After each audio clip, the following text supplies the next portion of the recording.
Vamos con la siguiente persona que nos quiera preguntar. Doña Andrea, ¿desde dónde se comunica? Hola, Daniel, ¿cómo está? Desde Sabaneta. Desde Sabaneta, Antioquia. ¿Cómo está, doña Andrea? Qué gusto verla. Igualmente, don Daniel, un placer. Le quería hacer una pregunta con relación al respeto por la prensa y la opinión. Es Sí, claro que hay un abuso en cuanto a formas en las que se pide respeto por las opiniones sesgadas que emite la prensa, no importa el medio de comunicación que sea, no estoy generalizando, sino los medios que sucumben en medio de las mentiras para captar al público. Entonces, mi pregunta es, ¿qué medios qué actores institucionales o incluso la ciudadanía, qué actores son los que deberían supervisar dichas opiniones noticiosas o informes investigativos, donde es claro que hay una tergiversación para lograr un propósito que desde luego conocemos, pero no podemos tener control sobre ello? ¿Cuáles son esos actores principales que se encargan de emitir como un control a esos medios de comunicación? Porque realmente opino lo mismo que usted y que María Jimena con relación al abuso del poder en cuanto a la prensa, porque es libre, constitucionalmente es libre. Pero, por ejemplo, lo que pasó en los Danieles con el coronel, cuando Daniel Samper Ospina dio su opinión y él dice, me siento incómodo por esta opinión, es claro que él está en el gobierno y se debe sentir, entre comillas, incómodo, pues es coherente su sentir. Pero es ahí donde se refleja esa desigualdad por el respeto a la prensa. O sea, tú y yo no tenemos que pensar igual para, para tener una conversación. De ahí se basa la diversidad de opinión. Entonces no me queda claro cuál es ese actor o esos actores que hacen el control frente a la prensa de forma constitucional. Ya. Doña Andrea, muchas gracias. Usted pone sobre el tapete varios temas que son importantes. Uno, diferenciar entre opinión e información. Correcto. Las opiniones son soberanas, aunque a uno le parezcan absurdas. O sea, la persona puede opinar, es medianoche y digamos, es un concepto, es una postura que yo, de la que puedo discrepar y expresar otra opinión, pero en la Constitución, el derecho internacional protege esa libertad de opinión y de expresión. Varias veces hemos mencionado la frase famosa de todo el mundo tiene derecho a sus propias opiniones, pero no a sus propios hechos. Otra cosa es la distorsión de los hechos, que es algo que no es admisible, porque la libertad de prensa y la libertad de información no se pueden entender restrictivamente como un derecho de los medios o de los periodistas, sino son esencialmente un derecho de los ciudadanos a recibir información que sea confiable, coherente y de calidad. ¿Quién debe controlar eso? Los ciudadanos, a mi manera de ver.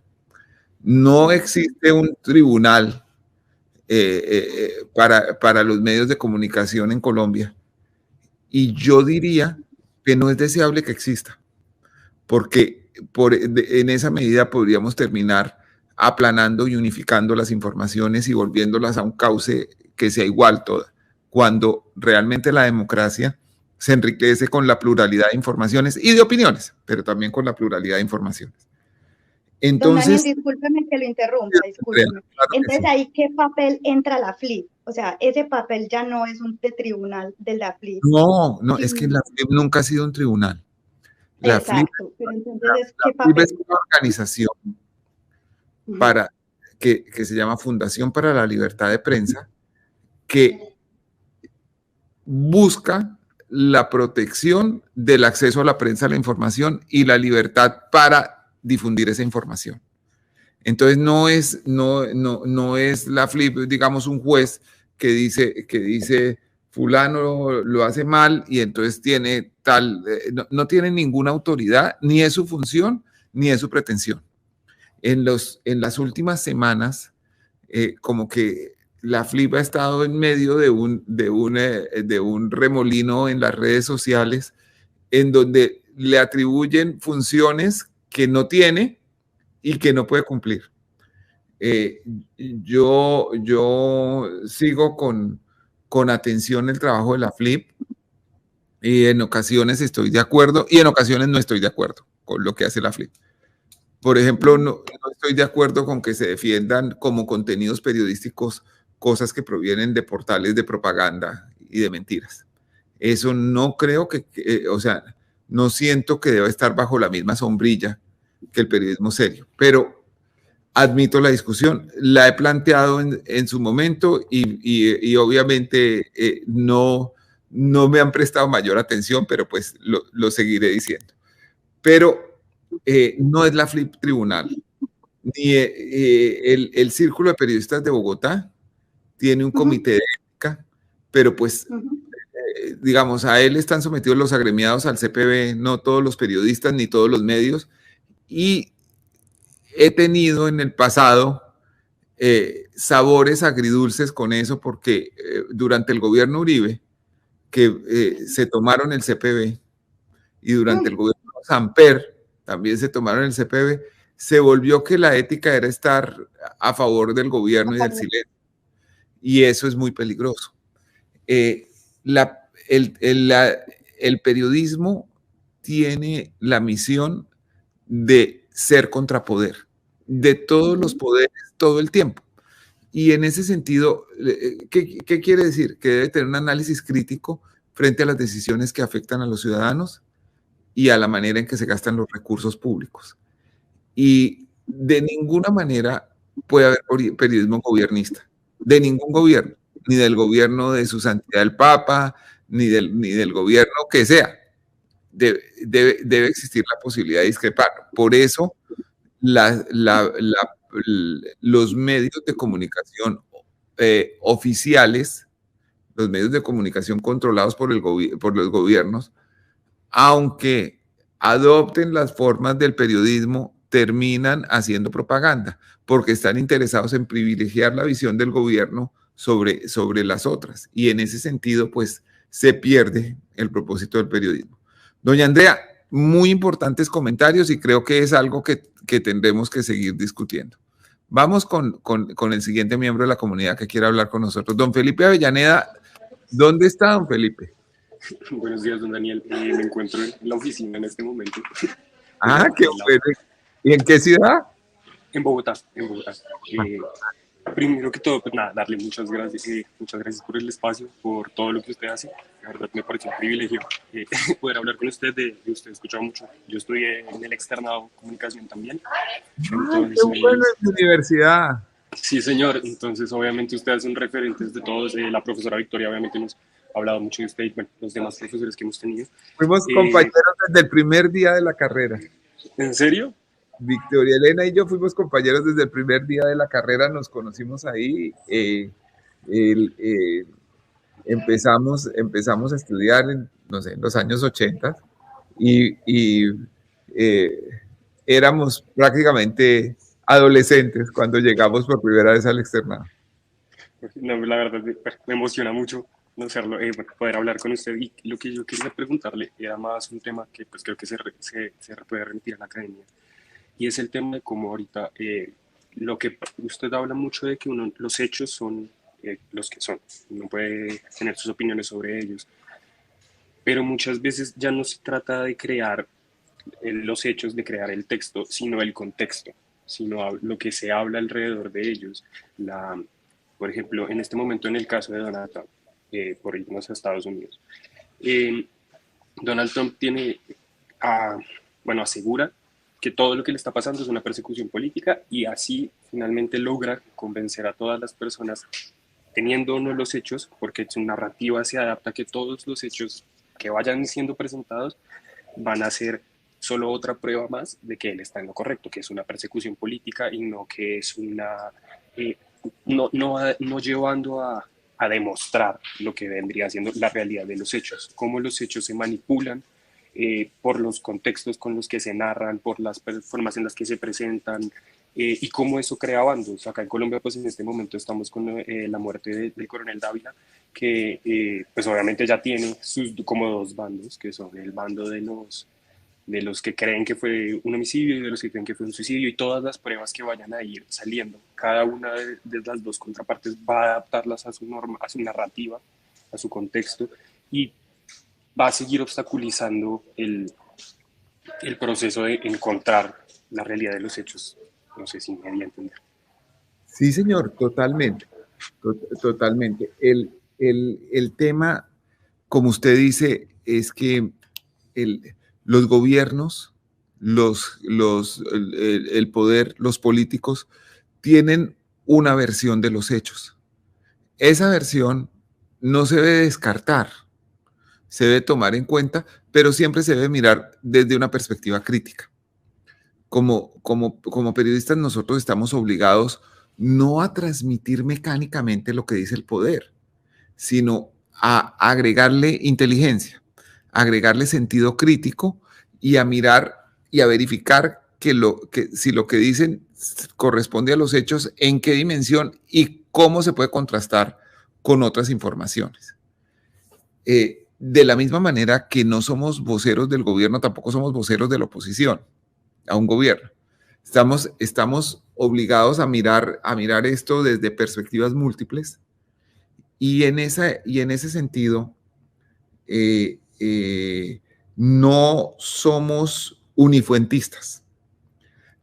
En muchísimas ocasiones a lo largo de la vida profesional de un periodista se puede presentar la situación en donde una información dependa de una sola fuente, porque por el acceso que tuvo, por el valor testimonial que tiene. Pero en ese momento, eso no, ha pasado siempre y va a seguir pasando. En ese momento hay que ser muy acucioso en buscar qué hechos evidencian y constatan lo que dice la fuente y qué hechos lo contradicen. Tenemos que hacer siempre el esfuerzo de contrastar, porque fuentes desinteresadas generalmente no existen. Siempre que uno habla con alguien como periodista, pues le puede estar diciendo una parte de la verdad, pero esa parte de la verdad está matizada por sus propios intereses. Dicen que una fuente es capaz de decir casi todo acerca de su contraparte y casi nada acerca de sí misma. Entonces, en el ejercicio de contrastar las versiones, se encuentra esto. Ahora, no es una contrastación para que sea una publicación automática. No es que si alguien dice, que yo diga, José dice que es de día, Carlos dice que es de noche. Ahí están las dos versiones. No. Se trata de que si José dice que es de día y Carlos dice que es de noche, yo me asome a la ventana y diga, es de día, no es de noche. Sí, don Felipe, dígame. Sí, entiendo esa parte, porque pues obviamente como periodistas está todo el tema de buscar más fuentes, de no quedarse solo con una impresión, y como yo lo leí en un libro que es de Joe Sacco, que es un periodista gráfico norteamericano, que él hablaba de que uno tiene que ponerse del lado de la verdad, y el lado de la verdad se encuentra en la búsqueda de, de los diferentes puntos de vista para concretar lo que realmente pasó. Lo que yo quiero preguntar es cómo a la audiencia, cómo se le puede presentar eso, evitando el tema de esta separación, de que la gente se queda solo con la narrativa o del gobierno o de la oposición. Quiero precisarlo un poco ahí con el tema de la audiencia, porque yo también siento que hay un tema periodístico, pero en la universidad siempre se discutía cuánto tiene que también educarse uno como audiencia para también... Totalmente. Y don Felipe, es muy válido lo que usted dice, sobre todo en esta época de redes sociales, donde tenemos la bendición de que el acceso y la difusión de información se ha democratizado, que son múltiples los actores, no son solo unos pocos los que pueden emitir información, pero también se ha multiplicado el ruido y no todo lo que se dice es verdad. Y en ese sentido tenemos que hacer un esfuerzo considerable por educarnos nosotros mismos en la diferenciación entre lo que se dice cierto, lo que es especulación y lo que es prejuicio. Pero además hay una cosa que es muy importante, don Felipe, que uno de los poderes que hay que contradecir es el poder de la mayoría. Las redes sociales, por su conformación y por su arquitectura, están hechas para que los matices no valgan. La cosa es de una fuerza en un extremo y de otra fuerza en otro, y quien busca la verdad en la mitad no tiene el aplauso de la red social. Y resulta que las verdades no suelen ser tan rotundas como las que están en los extremos, sino que están matizadas, vienen a veces de una parte de un lado y otra parte de otro, y hay que saber buscarlas. Pero lo más importante que nos debe quedar como lección a los periodistas como usted y como yo, es que tenemos que ir a buscar a la fuente original, tenemos que ir a buscar al lugar de los hechos. Tuve un profesor en nuestra universidad, en el externado, el profesor Manuel Cabrera, que fue profesor de Redacción 1. Y yo lo recuerdo tanto por sus cosas muy acertadas como por algunos errores que cometía y que he visto durante la vida que no eran tan como lo decía el doctor Cabrera. Pero una cosa que me impresionaba era que decía que al buen reportero se le conoce porque tiene las suelas de los zapatos gastadas. ¿Qué era lo que quería decir el doctor Cabrera con eso? Que hay que caminar, que hay que ir a ver dónde están las cosas y todo, y no tanto encerrarse y tratar de mirarlas desde el escritorio. Como ahora tenemos, digamos, múltiples accesos, nos sentimos comunicados con el mundo a partir de lo que tenemos y todo, muchas veces no hacemos un esfuerzo suficiente para ir a buscar la raíz de lo que está pasando. Entonces, esa también es otra lección periodística. Y, don Felipe, lo más importante, lo esencial que debe tener un periodista es el escepticismo. Es hacerse la pregunta frente a lo que dice una persona u otra. Y eso es importante, y de tiempo en tiempo la realidad y el oficio se encargan a uno de recordárselo. Se encargan de recordárselo a uno porque es fácil olvidarse en medio de las tormentas de las coberturas diarias. Don Felipe, muchas gracias. Me da mucho gusto conocerlo. Igualmente, don Daniel, muchas gracias. Un abrazo para usted, para su familia, y que todo siga muy bien. Muchas gracias por el Muchas espacio. gracias, señor.